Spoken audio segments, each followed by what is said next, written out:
Namaku Aisyah, seorang wanita dari desa terpencil yang mengadu nasib di Tanah Riyadh sebagai asisten rumah tangga. Di rumah megah bernuansa krem ini, aku menghabiskan hari-hariku membersihkan sudut-sudut istana milik Tuan Khalid. Matahari Arab yang terik seringkali menjadi saksi bisu betapa rindunya aku pada kampung halaman. Namun, di sini aku menemukan ketenangan dalam setiap doa yang kupanjatkan di bawah langit Timur Tengah yang luas.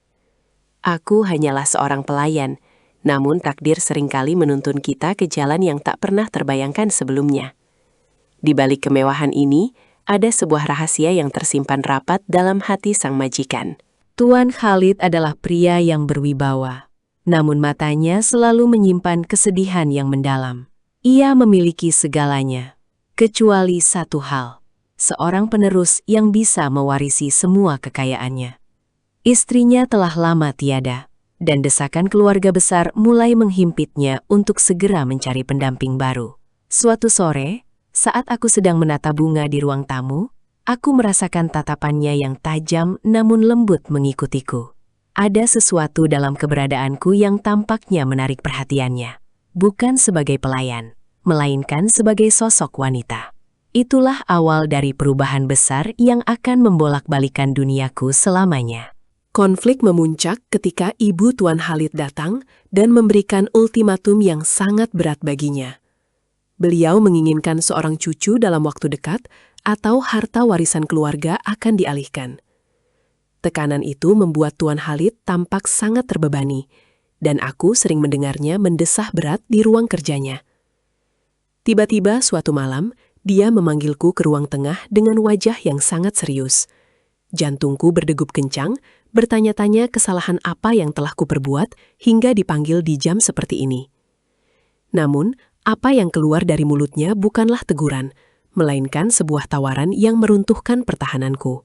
Aisyah, aku ingin kamu menjadi istriku dan memberiku keturunan. Ucapnya dengan suara yang rendah namun bergetar. Aku terpaku, tak sanggup berkata-kata, sementara air mata mulai mengenang di pelupuk mataku. Ia menjelaskan bahwa ini bukan sekadar pernikahan kontrak, melainkan ia benar-benar membutuhkan sosok yang tulus untuk mendampinginya. Pikiranku berkecamuk antara harga diri, kebutuhan keluarga di desa, dan takdir yang terasa begitu tiba-tiba ini. Setelah berhari-hari dalam kebimbangan dan sholat istikharah, akhirnya aku mengangguk setuju dengan syarat semua dilakukan secara sah di mata agama dan hukum. Inilah langkah awal menuju malam yang paling menegangkan dalam hidupku. Akad nikah dilangsungkan dengan sangat sederhana, namun terasa begitu sakral di dalam masjid pribadi keluarga. Aku mengenakan gaun putih bersih yang belum pernah kubayangkan akan kupakai sebelumnya. Suara Tuan Khalid saat mengucapkan ijab qabul terdengar begitu mantap, menggetarkan jiwaku yang kecil ini.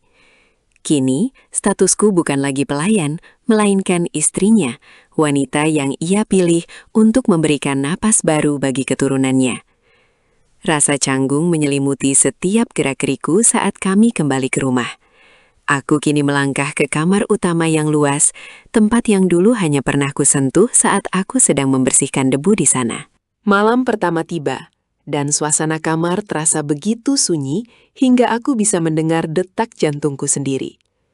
Aku duduk di tepi tempat tidur yang luas, merasa tak berdaya saat ia melangkah mendekat.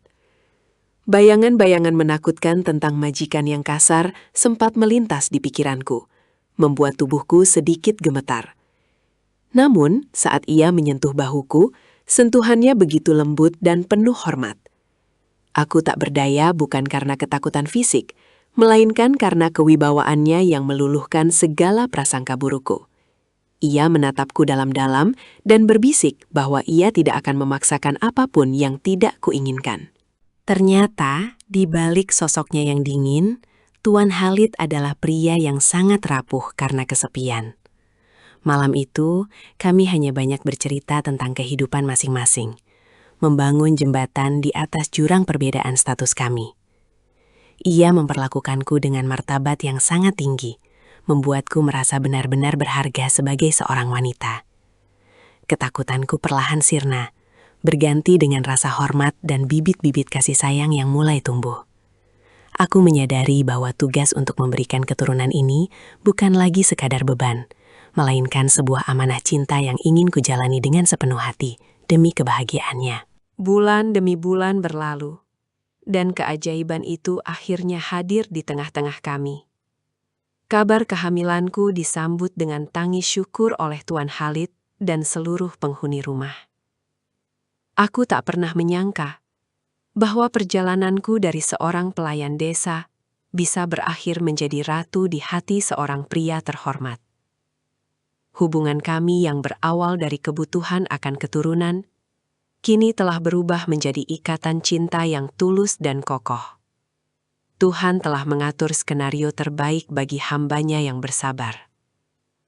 Aku kini menjalani hari-hariku dengan penuh rasa syukur, menanti kehadiran sang buah hati yang akan menyempurnakan kebahagiaan keluarga kecil kami.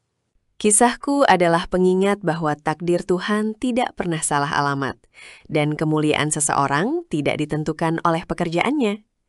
Jangan pernah menyerah pada keadaan, karena di balik setiap kesulitan, pasti ada kemudahan yang tak terduga. Terima kasih telah mendengarkan perjalanan hidupku yang penuh liku ini. Semoga kisah ini memberikan inspirasi bagi kalian semua untuk selalu berbuat baik dan menjaga kehormatan diri. Jangan lupa untuk dukung channel ini dengan cara klik subscribe, like, dan berikan komentar positif kalian di bawah. Sampai jumpa di kisah inspiratif berikutnya yang akan menyentuh hati kita semua.